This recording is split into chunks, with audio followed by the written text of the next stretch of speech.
We're now going to look at heat emergencies. Two main groups we're talking about here. The first sign of a heat emergency can be heat exhaustion, and the second one being heat strokes. Let's look at the first one, heat exhaustion. This is where someone's body temperature is starting to rise. They're starting to get very restless. They'll start sweating a lot and feeling very, very uncomfortable. They may feel a little bit lightheaded, a little bit dizzy.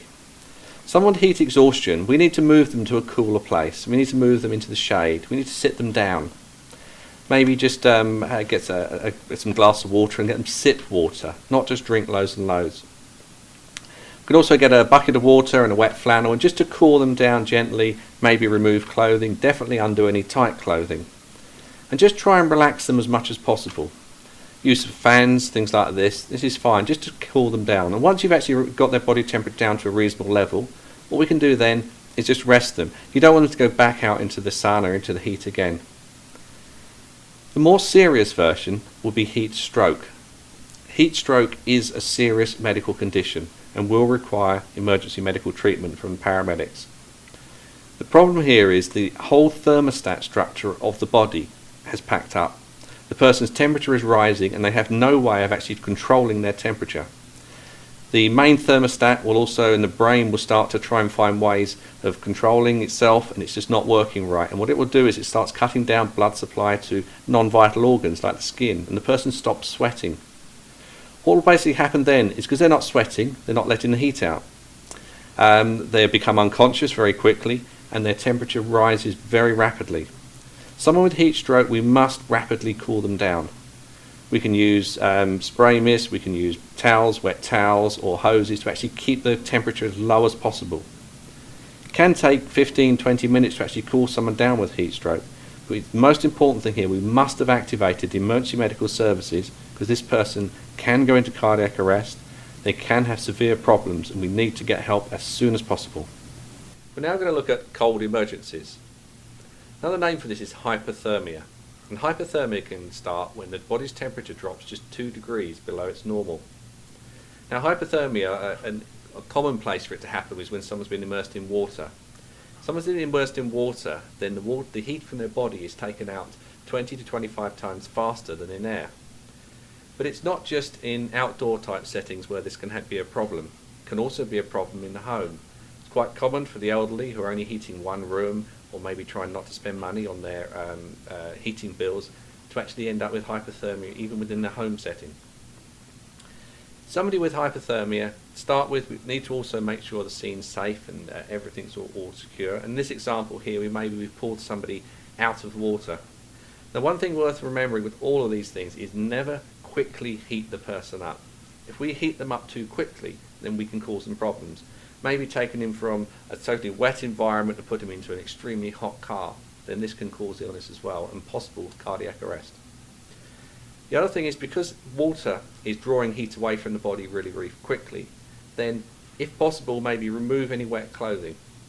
The example here maybe just in a snow type environment or frost environment where he's got himself very, very cold. He's conscious. If he's conscious, we can still talk to him. If he's not conscious, we need to do a lot more to make sure that the breathing is fine.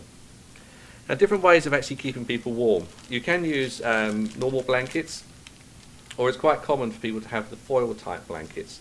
These are very small, easy to carry around in a first aid kit, and they open up to be a reflective barrier and actually reflects the heat back into his body.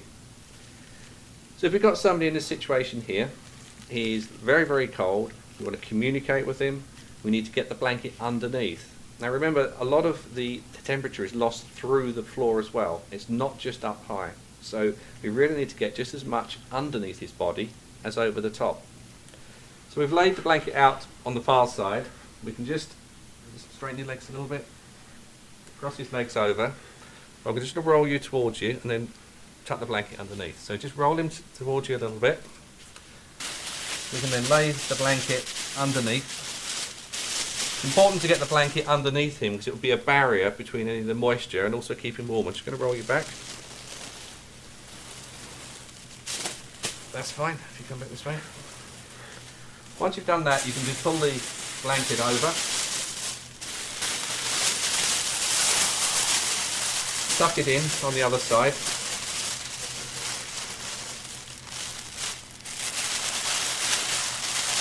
You've got it underneath the head as well, that's good. And you can tuck it right round. Once you've done that, you can use a conventional blanket.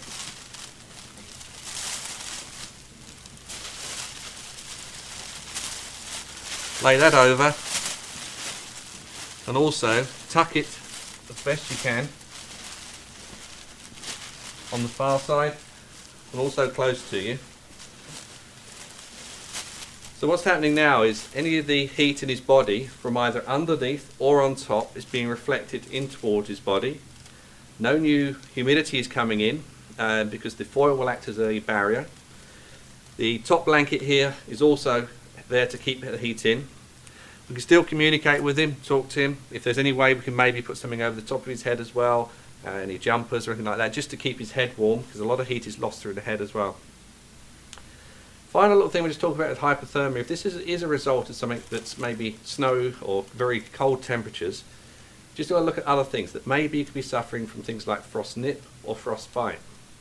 Frost nip is really where the skin starts to freeze, and there, because it's in a blanket situation here, or if you just have it on your fingers, you can just pop your hands underneath your armpits and that will just keep your fingers warmer. Frostbite is where the whole of the body's tissues freeze right the way through. If it was an instance where someone had frostbite, we want to try and keep them, if you have to walk on, say, frostbitten feet, well, you have to do that until they get to a place of safety. We don't want to rapidly rewarm those either, and in any case with frostbite, with hypothermia, it's always a ambulance is needed to take them on to hospital.